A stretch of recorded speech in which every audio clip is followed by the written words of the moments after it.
Welcome back to The Watch, and something that we keep watch on here on the channel is the Wheel of Time TV series, because we reviewed every single episode of Season 1, and, spoiler, I wasn't very happy with Season 1. Not like, I have a bit of an arc. Now, we're going to be looking at the Season 2 trailer in this video.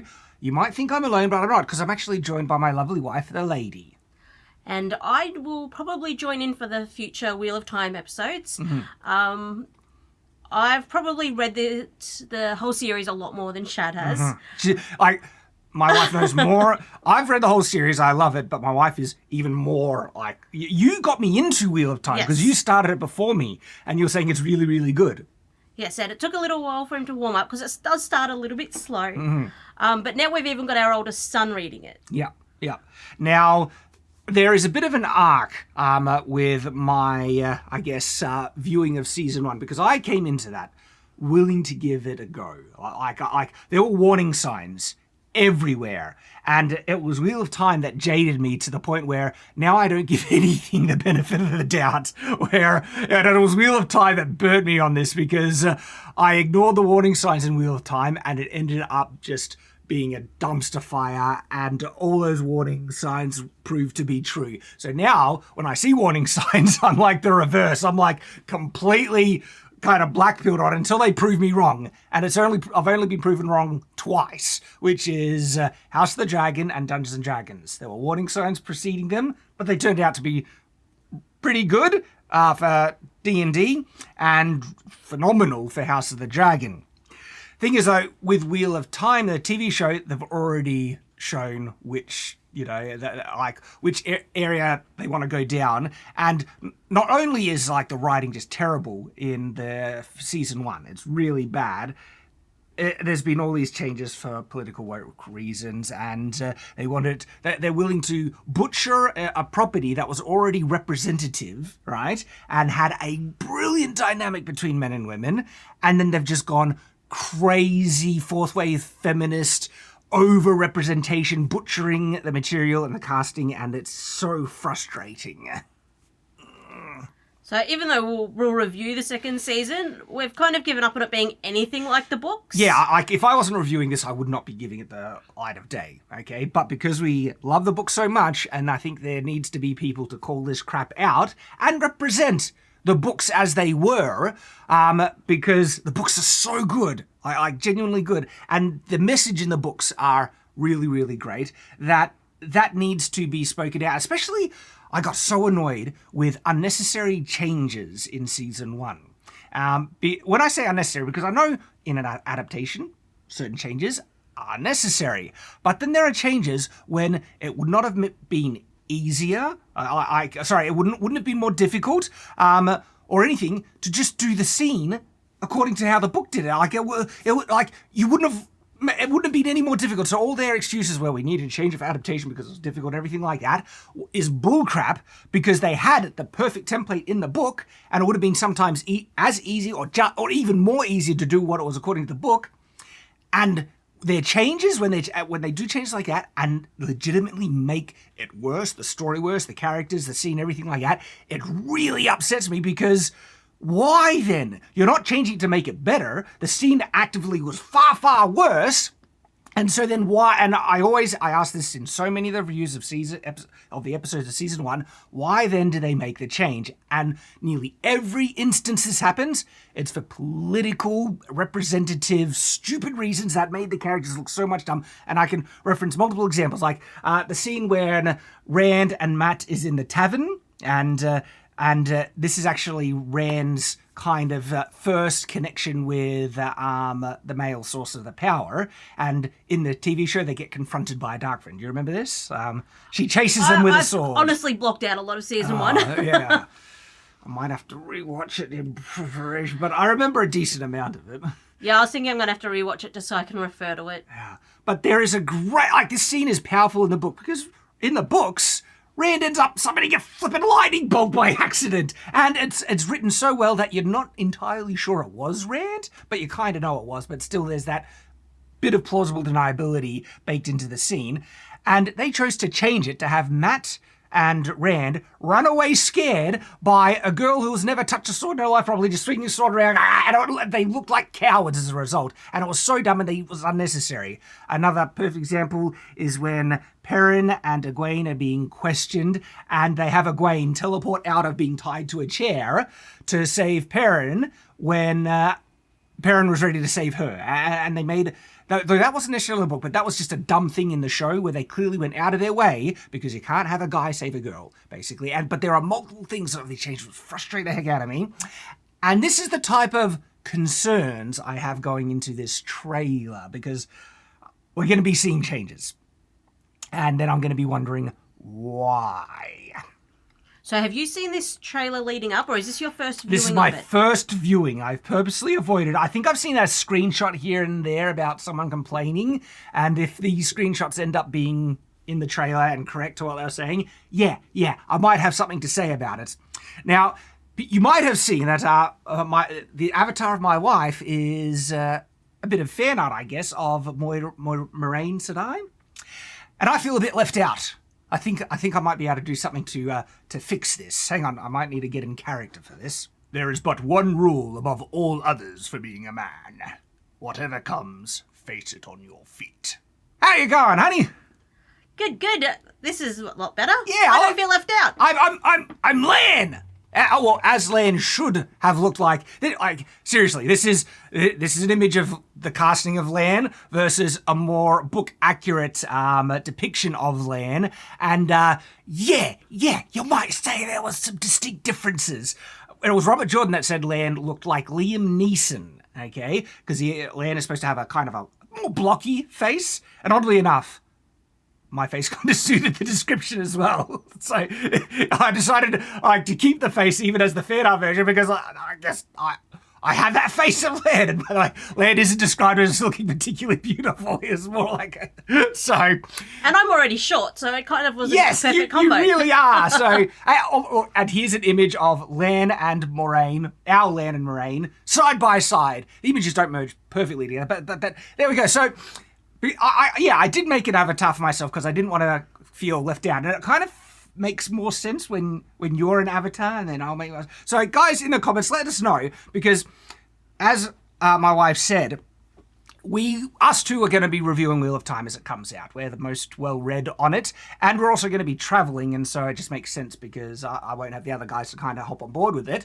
And do you reckon we should go ahead with just these avatars for the Wheel of Time? It'll actually make recording the reviews a lot easier than having me on camera because we're traveling, so this might be the way. Well, we'll have to see what they think, whether they prefer to look at your real face or the pretend face. Me being, because I can get fairly animated, and people might. It's a bit more engaging. Yeah. But I do have an angry face of just an image of me, so if I get really angry, I can just put in the angry face me to represent me screaming. Because Wheel of Time makes me angry, or the series, the TV show, makes me angry. So, okay, let's get into Wheel of Time Season 2 trailer reaction. We're going to be going slow, by the way, because I want to break down everything that I notice and try and pick out where they're going. Now, of course, this is Moiraine. Out of all the...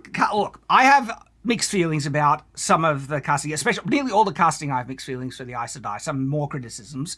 But the casting of Moiraine is one of the better castings. I still think she looks too old. Oh, I'm quite happy with it because she's also got a slightly younger face for perhaps... Considering the rest of them. Considering the rest of them. She looks quite young, but she's supposed to have gone through training at the same time as Swan and Shiriam. Mm-hmm. And she's certainly the youngest looking. Yes, way younger than the others. Aes Sedai are supposed to have a distinctive look. All of them, to the point where you can actually pick them out if you know what to look for, even when they're not wearing a shawl or presenting themselves as Aes Sedai. They're supposed to have an ageless face. Or at least young looking until you look at the wisdom in their eyes. Yes, and so you could have done this pretty easy, actually, if you cast young actresses and then made them make them look a bit more mature, and so that would actually throw you off. And you could do that with makeup and even with hair styling and things, and that means all the Aes Sedai could have pulled it off pretty easily, this ageless face. And there are certain events in the books that this is, I won't say who, so it's a minor spoiler, because like you would almost, if you're aware of the lore, you would almost kind of expect this would eventually happen, right? Where there are some Aes Sedai that, they have their magic, and there are ways that they can lose the ability to use their magic. And one is getting burnt out, and the other is being stilled. Which is something that they did with Moiraine that wasn't in the books. They tried to make her she couldn't access the power. When did they do that? The end of the first season. Did they? Yeah, they just... Oh, that's right! They took her powers away. That's right, she thinks she burnt herself out at the end of the... Oh. And so, by law, her face would have changed. She wouldn't have that ageless look anymore. Yes, because there are some Aes Sedai who get stilled in the books, and they end up looking vastly younger than they should. It's like they almost reverted to the age of when they first took on the oaths and became an Aes Sedai. And to the point where they're almost difficult to recognize. And so if they had cast younger actresses and then tried to age them up, they could have pulled this off perfectly when these characters get stilled, that then you take off the makeup and then they will look exactly what they should have. But they decided to, we're going to make all the Aes Sedai look like middle to old age women and forget the lore. And it's like, bothers me. And so anyway, like even looking at Moiraine, which is one of the better castings, she doesn't have the Aes Sedai look, and it's frustrating. Everyone has a choice. Good visual effect, I think. And look, I didn't have too much of a complaint for the White Tower. I think that looks pretty good. And I mentioned this in the season 1. I still think it should have been taller myself, like more narrow and tall. It's a bit more squat. But that's a minor complaint. But you look at the town around it, and it's huge. Yeah. And, I think they've got the different parts of it. I think there's the library there and the Acceptors' quarters and probably the Novice one as well. I think that those are the little towers to the sides. Yeah. So, look, that's actually pretty good. And I think this is a better visual shot than we even got in season 1. So I'm interested on the budget in regards to that.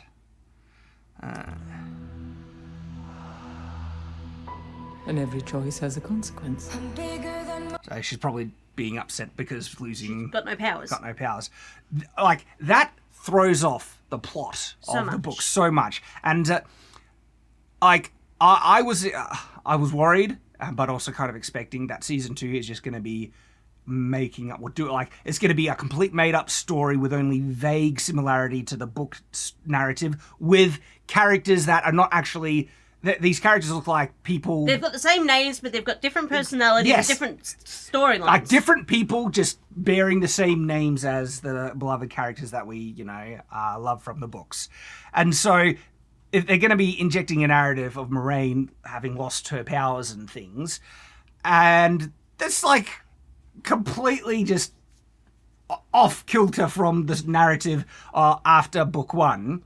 I think it's because in a lot of book 2, from memory, she doesn't appear a lot. She's doing other things while the main story's happening, and this is giving her a storyline, which is they want to keep her as a main. Well, if you've seen the promotional material for season 2, she is the main character. She's front and center. You would never think Rand is the main character, who's thrown off to the side. You can barely see him. Perrin or Matt or Egwene or Nynaeve. I know. Like, Rand, Perrin, and Matt are the main characters, but look, Nynaeve, Egwene, and Elayne are also they're pretty strong main characters, but you clearly get the impression that the main heroes of the stories are the 3 boys. If you would not get that impression by watching season 1, and I also feel like you would not get this from watching season 2. They want Moiraine as the main character, and the boys are just side characters in their own story. And, if they kept the storyline and just decided, we're going to explore parts that weren't in the book of what she's doing elsewhere, you could make it work.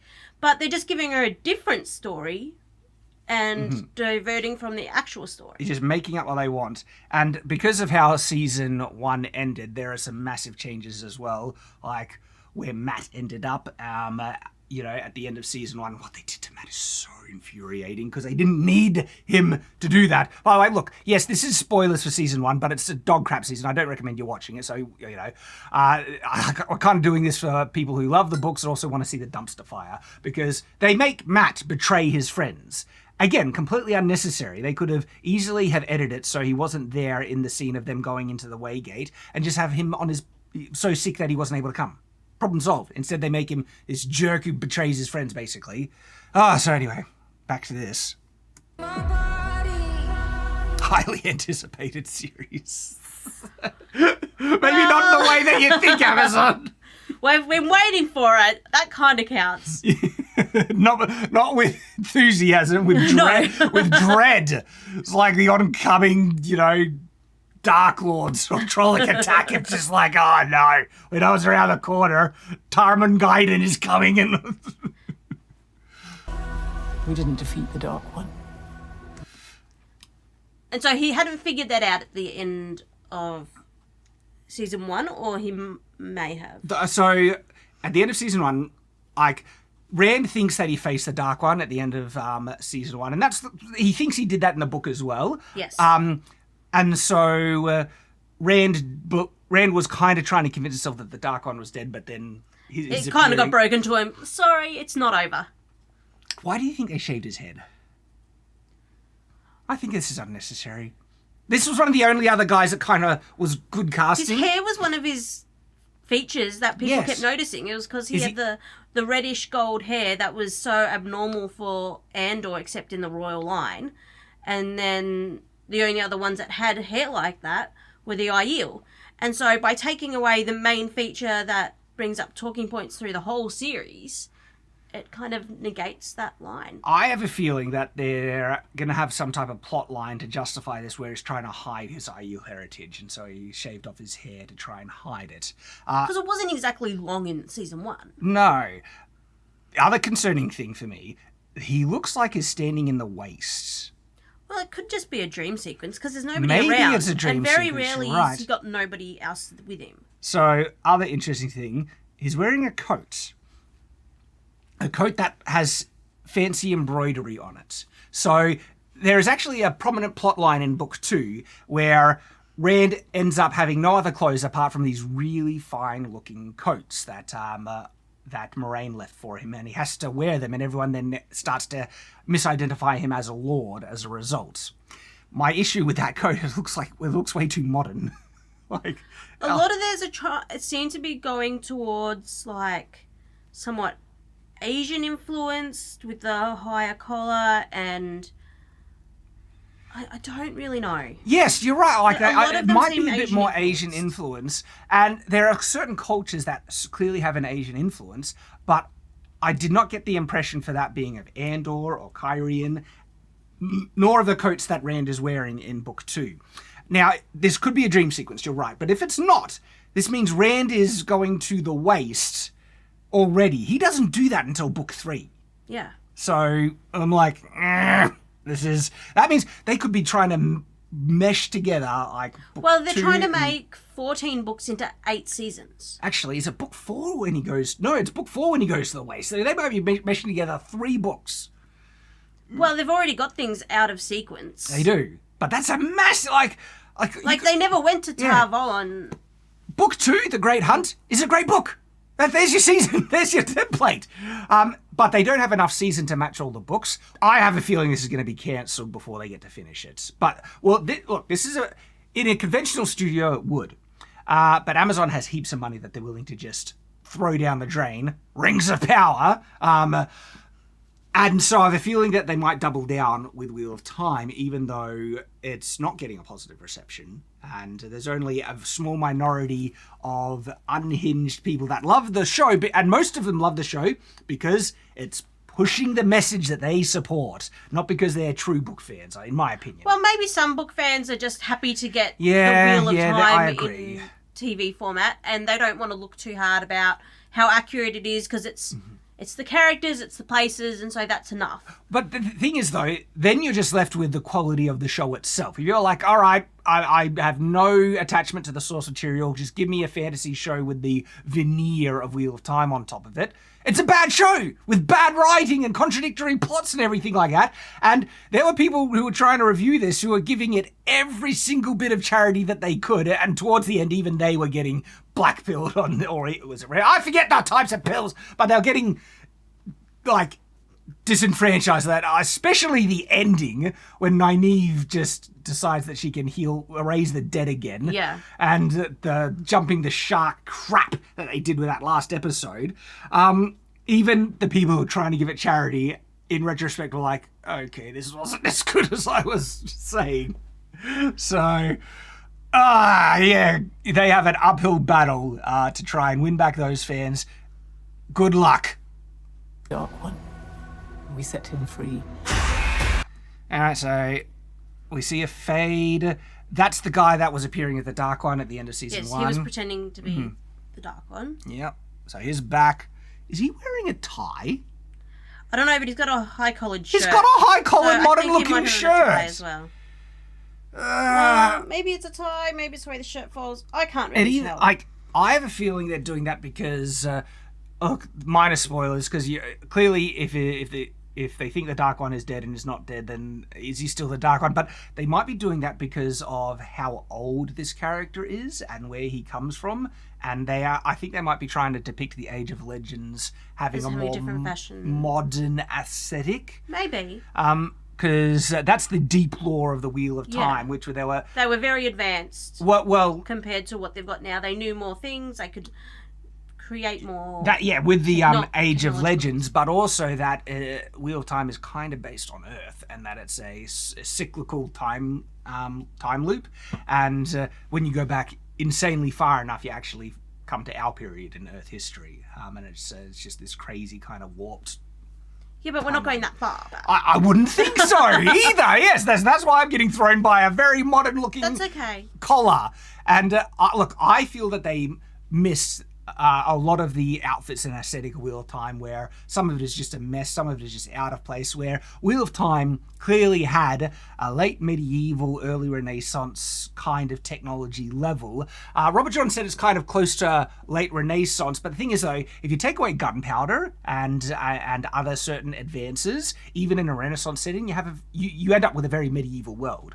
And a lot of the depictions, especially with Kyrian and Andor, they have a very distinct kind of European medieval flavor in terms of how they're described, and if not medieval, early Renaissance, and people get mixed up because early Renaissance can look very medieval with high cuffed boots and the really fancy dresses and stuff. They can fit in a medieval setting. It's a lot quite of the nicely. architecture and things that change. That get really kind of big and elaborate. Yeah. But it's still even like neo-Gothic, neo-classic, neo-Roman, medieval, Renaissance Gothic stuff, that like you get that flavor, especially, but there are more external culture influences like domed roofs and stuff, which feel a bit more Middle Eastern. I feel they missed a lot of that, like with their depiction. This does not feel like the Wheel of Time world to me.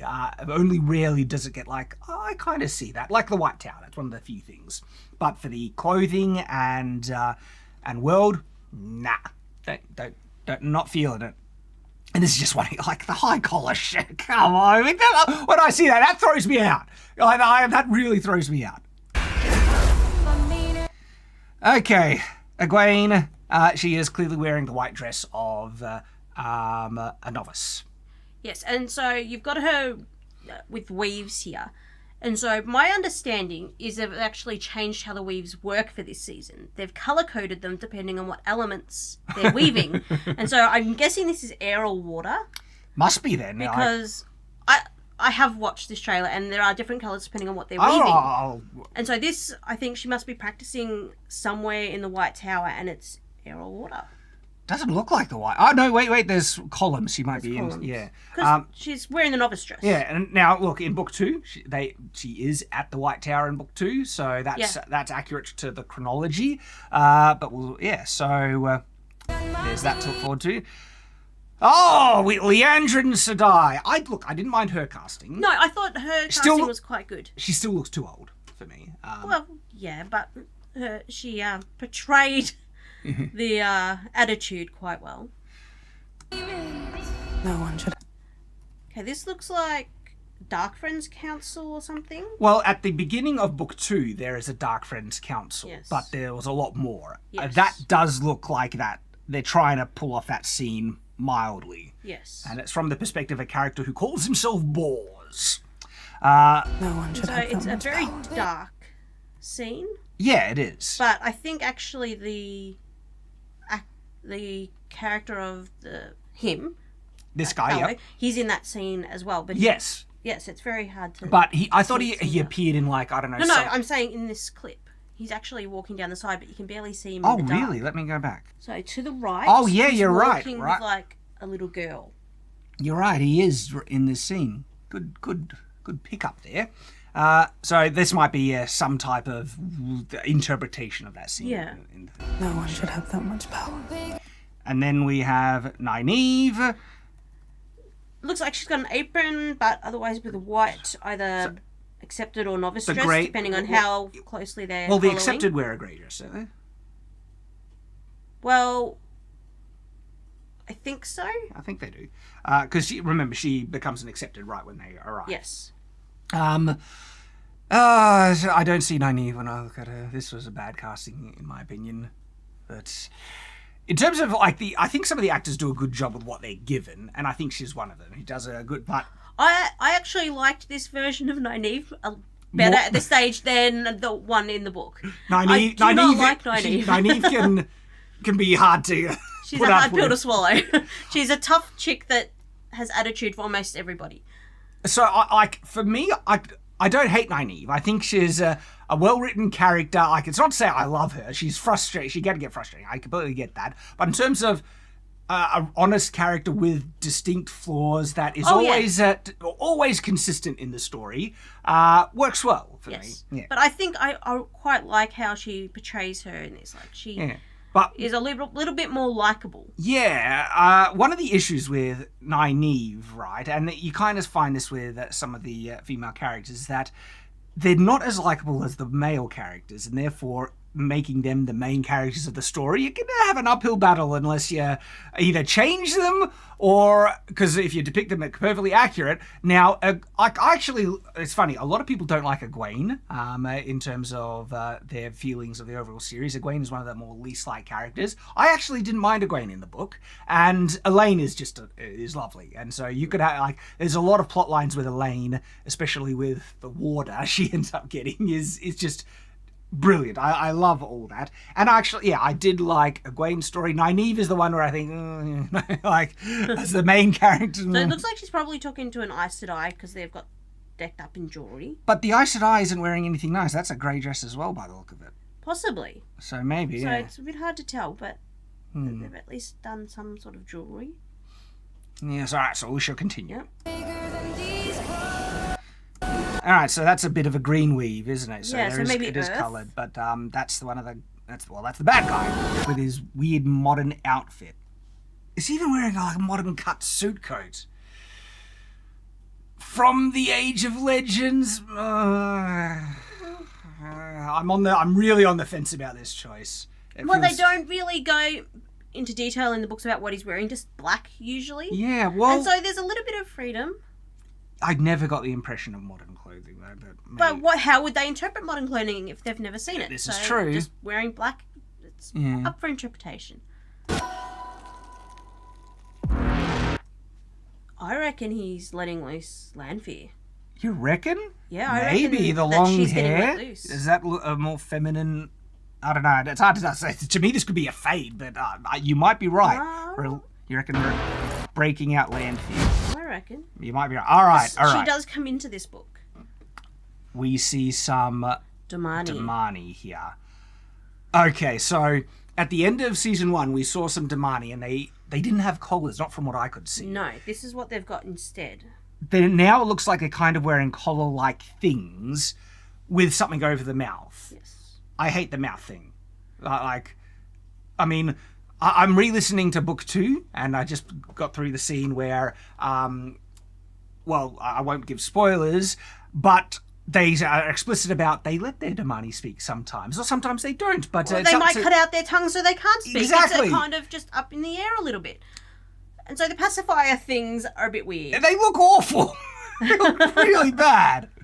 Okay. But I can kind of understand the neck-shoulder deal.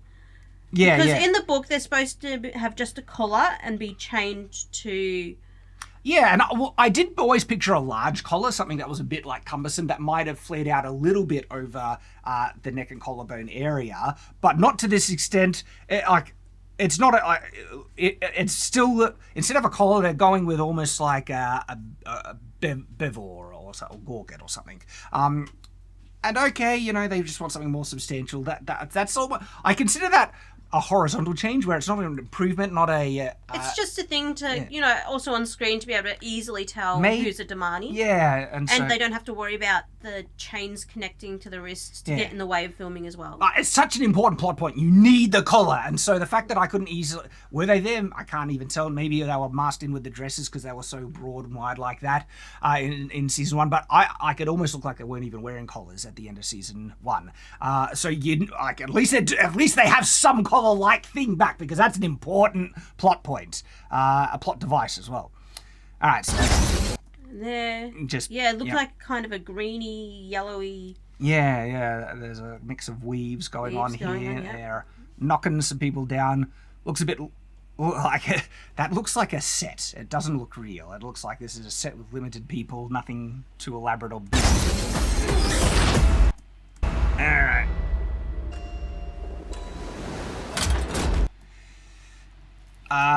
Well, that was too quick. I have no idea what that is.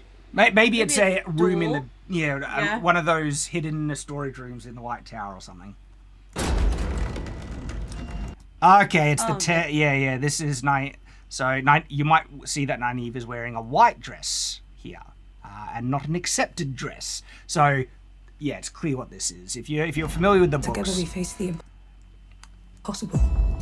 So they have that scene. The only thing under there is that it seems to have a skylight and it's supposed to be at the bottom of the White Tower underground. Yeah. So, you know, maybe it's just for the lighting.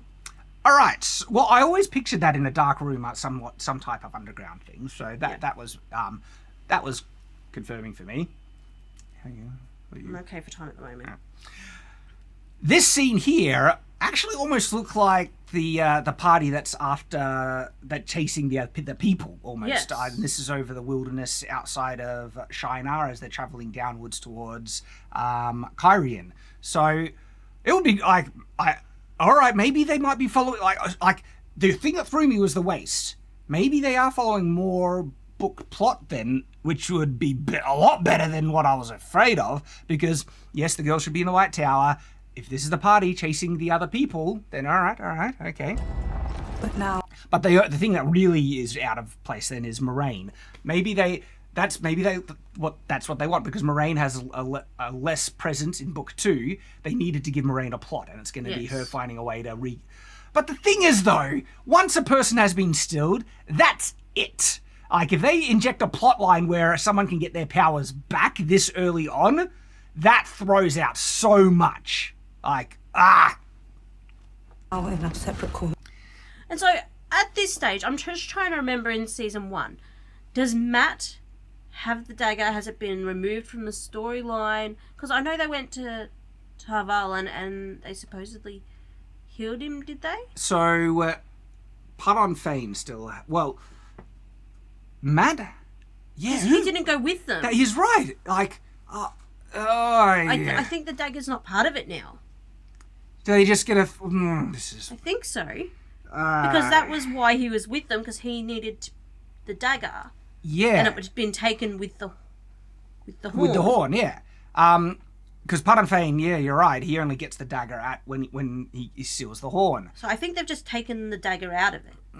Since Matt's not with them. Well, Matt will still, like... If they wanted to repair the damage they did to the timeline, Matt would need to meet up with Perrin and Rand somehow with the dagger, and then the dagger gets stolen by Paran Fane at some point. That's what would have to happen. But they could just be ignoring that. So we see Perrin. Man, Perrin at the end of season 1, he just stands around like a wet noodle, letting bad things happen, and that ruined this so much. Is the guy bulking up, you reckon? He looks smaller than season 1. I don't mind the jerkin he's wearing. Like, it's fair to see not real leather, but in terms of something stylized, that's fashionable, I don't hate the jerkin. I think that looks all right. Yeah, the style's all right. Corners of the world. Celine, I'm assuming. That must be Celine. Really? So, in case you don't know, Celine is described in the books as having perfect human beauty. Literally, There's a word for line that describes her as having perfect human beauty. And she's supposed to look fairly close in age to Rand. Yes. Probably only a little bit older. Yes. I mean, this is giving me the impression that the people making this film get off on guys having relationships with older women. Because look at what they did with Min. Min looks way too old for her casting. And Celine here, Celine looks way too old here. I mean, come on. No, I'm not feeling this one at all. And Celine, delicate, pale skin, dark hair. The way she's hugging up to Rand, this has to be Celine. It's got to be.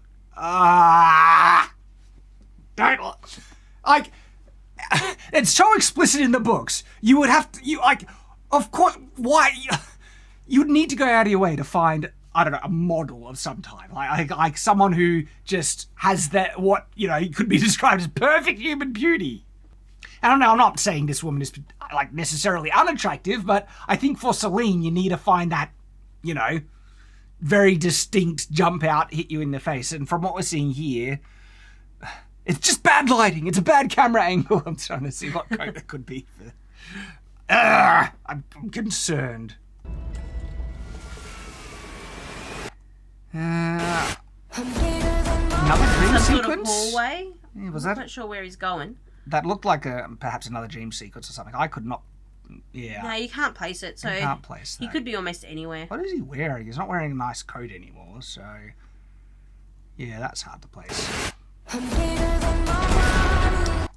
Tarvalin from a distance. We see the White Tower. Protecting Protecting. Rand, guiding him. That is Guiding him, that's the only thing that matters. the only thing that matters. There's not Lan. No, this is like. I'm Lan! This is what Lan is supposed to look like. Face it on your feet, right? Well, we saw Lan fall to his knees. Lan fall to his knees, crying in agony. The most stoic character possibly ever written, right? And, that broke it for me. Already I was having difficulty seeing his Lan, but then what they did to his character is like, nah, you're done. You're dead to me. Nothing against the actor. I think he's doing well with what he has, but he's just not Lan. Not Lan at all. Him. That is the only thing that. Guiding him, only thing that matters. Again, interesting, because in book 2, Moiraine takes a different tactic. She does. she basically says, I need to let him run his own course for a while. The Two Rivers people are too stubborn. If you try to guide them, they'll go the other way. So we need to let them make some decisions so he's a bit more comfortable. And Moiraine specifically leaves him, lets him go on his own for a bit. So yes, interesting. That matters. You can't control. This is supposed to be Swan. Again, it's supposed to be same age. And I guess, they could be similar age, I suppose. I haven't watched season 1 since reviewing it, okay? And this is resurfacing horrible memories.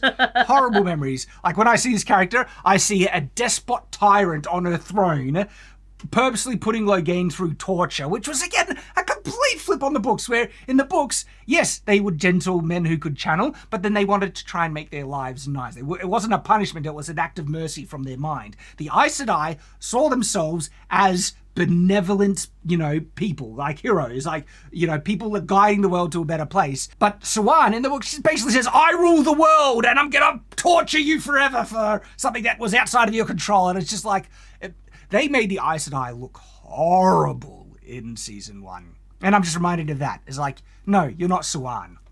Don't even go there. Let alone the relationship that they forced between her and Moiraine. And that's been debunked as well. Like, we've discussed that. Alright, so it looks like a fire weave. Yeah, or after the fact. No, that is a No, weave. that You're right. looks like Yeah, a fire he's weave. weaving. Yeah. You have something inside you. Okay, so he's getting his yellow eyes. They only flash, they cut the whole Elias, arc with Perrin, which would have been a great arc. It would have been, however, I can understand time-wise. I mean, they also ruined the confrontation between him and the White Cloaks. In book 1, there is a very strong scene between him and the White Cloaks where Perrin, like, it's such a complex but also building scene. Perrin can find something dark inside of him where he considers that he might need to kill Egwene in mercy to protect her from the torture and pain that could come upon her if they get captured. And he considers that, and it throws him. But he also goes berserk and kills White Cloaks, and he finds this wolf-like rage inside of him, this is all really powerful building stuff for his character, and it shows him as such a strong character. What do they do with Perrin in season 1? He barely, he accidentally kills someone, which is, Oops. and then...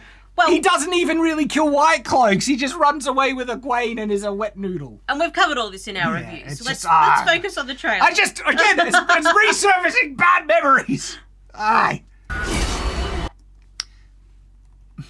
Interesting. Yeah. Okay. So we just have Oh, yep. Oh, yeah, we know what that is. Yeah, so that's... Okay, so... Interesting. That is book accurate. That part of it, yep. Astute people might recognize something around her collar. She doesn't have a pacifier. Where's her pacifier? That's so weird. Maybe they've got that as an optional thing, depending on who's controlling them. Maybe that could be a thing because some Damani. Who's the Suldam? Suldam is the one with the bracelet. She would be considered a Damani. Okay, yeah. So some Suldam do let their Damani speak. So that looks like a certain sequence. Yeah. Following on from earlier. So that. Okay, there's finally the dagger. Hey, the dagger and Matt. There we go. So I reckon this is probably going to be picking up in Tar Valon or something like that. Maybe. I don't know what they're doing. Thing is, though, if he has the dagger and is at the White Tower, why aren't they separating him from it? That's what they. This is frustrating. This is why they never should have gone to Tar Valon in season 1. That was supposed to be in Tyr. And it was utterly pointless. They only forced it because they wanted their indulgent, gets me angry, my dear. I'm angry because they were saying that the changes we make, they're forced to make these changes in season 1 because there's just too much. They had to cut things out. There's just too much. And so to fit in everything that we wanted from the books, they just had to cut things, right? And then season 1 comes around and they not only did they cut a lot, but it wasn't to fit in other things in the books. It was to put in their own indulgent bullcrap storyline that they made up. And part of that was the Tar Valon arc, where they have a full episode, which is just not book bullcrap, and they injected it in. And you're saying we missed out on awesome book material for that crap? It frustrates me because now it's also thrown off everything else. No, they were supposed to be in Camelin, not Tar Valon. And then to Tyr. What, Tyr? No, was it Tyr? No, not Tyr. Not Tyr. Where was it? Shinar. They went from Camelin to Shinar. Shinar, that's right. Yeah. And so this is all really important because of plot important stuff, right? And then Matt has the dagger in Shinar. Some Aes Sedai meet him up there, and they can't separate him. They're like, if we had the resources of the White Tower, we could do it. And so now he's at the White Tower. Okay, that means they should be able to separate him from the dagger and save his life. They better, if they have, respect for the source material, know the context, and don't want massive plot holes, that's what would need to happen. Yeah, he would be fine in Shadow. They would have to separate him right here. Because he's at the tower. Why wouldn't they not do it? They have the ability to save his life. They would do it. That means the dagger would be stored, and that's how they could have Paran Fain grab it. Paran Fain is running away from Shinar, and he passes through Tar Valon now. And he does appear in Tar Valon and steal something in the books, but they might rearrange when that happens. Yeah. And that's what they would need to do. And I would accept that. They save Matt early on. Matt goes off to find Perrin and Rand. The dagger is left at Tar Valon in storage because it's dangerous and evil. And Paran Fain, he passes, maybe they interact or not, but then Paran Fain passes through Tar Valon and steals the dagger on his way towards Tomon Head. That's how you could repair the damage. I think they're just gonna not have him get it. That's what I think. You reckon? Yep. I reckon they'll stick it with Matt and make him be evil. calls for blood. The new actor for Matt, and look, I want to forget Matt from season 1 anyway, so sure, go ahead. And I think this guy actually looks more like Matt anyway. Don't you reckon? He's got too much facial hair. It makes him look older. Like, all he the looks boys so... look too old. I You're know. right. He should be young and cheeky and mischievous, and that doesn't portray that to me. I think there's a potential cheeky look in there. We'll see. I want to know. That looks like Celine. Yeah. And again, even from this angle, she looks way too old. It's like, come on. How to control. Okay, so they've got the two of them interacting. That's Logain. Logaine's supposed to be in the White Tower, and hang Rand on. is Hang on. elsewhere. Rand doesn't meet Logain. Does he meet him at all? I can't remember him He meets meeting him. Mazrim Taim. I don't remember him meeting Logain. I don't remember him meeting Logain. He only sees him from a distance. And if he does meet Logain, it's way later. Yeah. God, this is a massive So departure. I'm not quite sure what's happening there. And Logain, like, he's supposed to be at the White Tower at this point. Like, all locked up. Why is he waltzing around? I forget where... Because yes, they capture him, but then there's the whole scene of him getting people trying to break him free. And I think they gentle him on the spot in season 1. And then I forget what happens to him after that. We're obviously going to have to rewatch season Oh, 1. no! Sorry. No! I don't want it! The last battle's coming. Okay, that's a palanquin and a half. Yeah. She does arrive on a palanquin. I wasn't thinking I that just would be thought that it would big. be smaller, because look at all the But servants, slaves, whatever, carrying it. It really makes her look like a despot even more. No, I reckon this is one of the Seanchan. You think? Yeah. Okay. Because look at the armour, it's different. You're right. This is probably the Seanchan. Okay, well then, that would fit for the Seanchan. Whoops that I would assume that they'll do something book accurate and have the Amelin arrive on a palanquin at the certain location which happens at the beginning of book 2. But I hope it's the Seanchan and not the Amelin, because I'm pretty sure because it this is. looks horrible for the Amelin, because it does look evil and oppressive. But if it's the Seanchan, yes, good. I'm on board with it then. Okay. Oh, yep, that would be the top of it. Yeah. There's the nails. The nails, and they're definitely Seanchan. But what's throwing me? Why the heck is he there? I guess they're trying to get him in the season more. I don't know. No, it is mentioned. I think it's Suroth. Yes, the lady Suroth does have Has a a connection, friend. has a friend, right? But it's the type of, do not look down, like, don't kill me, friend. I will do everything you say, friend. Not stand beside me and I shall introduce you, friend. Yes, it's just...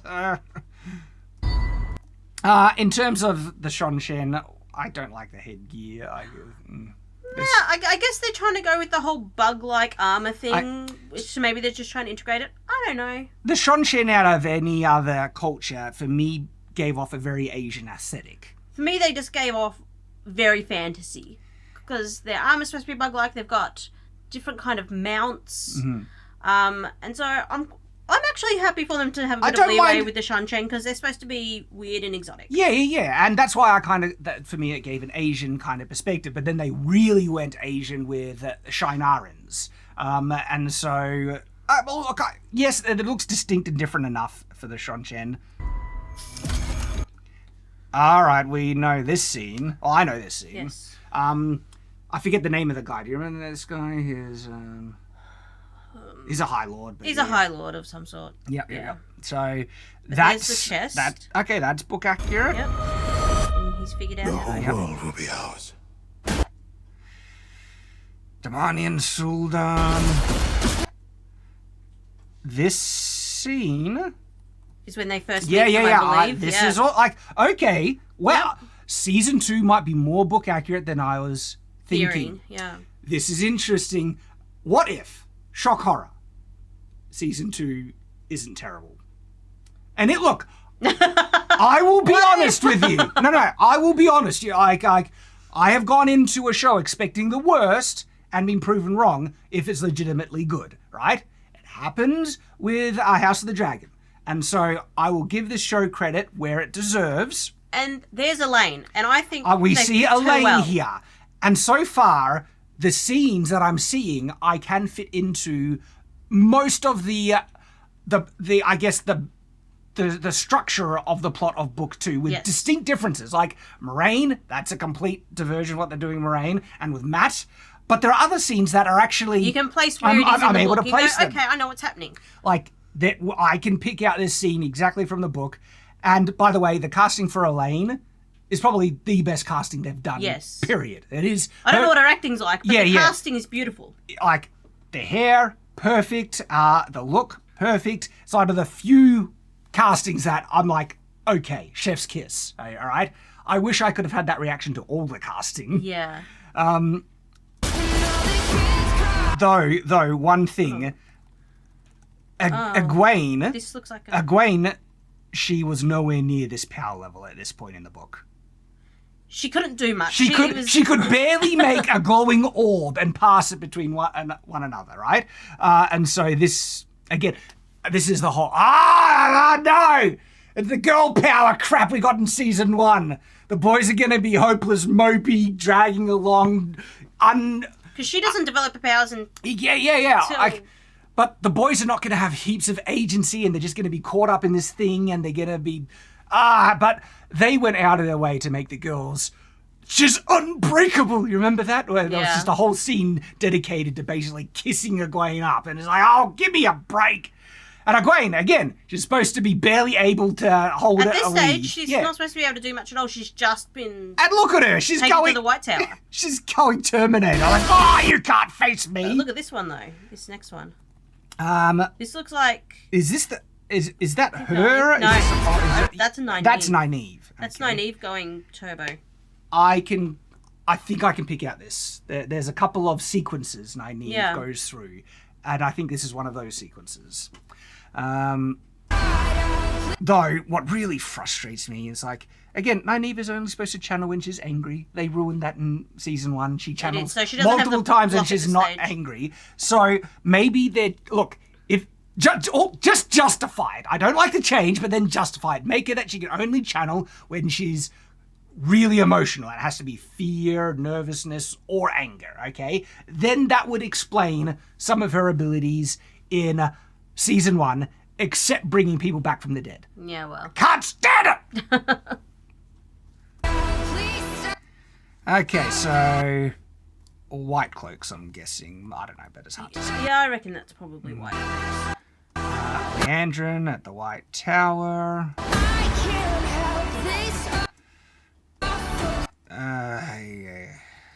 Look, the relationship between Moiraine and Swan, no, that ruins heaps of like later things with Moiraine. We know Moiraine is straight, flat. Same with Swan. Swan is straight, and they both find people to love in the books, guys. And so, look, this scene with Perrin, who like, he actually looks happy, which is, another facial expression. I feel like for this him. is a flashback of some kind, then, or alternate reality he's looking at. I don't know. I am running out of time. And we have Egwene, hugging Nynaeve. If our friends are in trouble, why would that ever...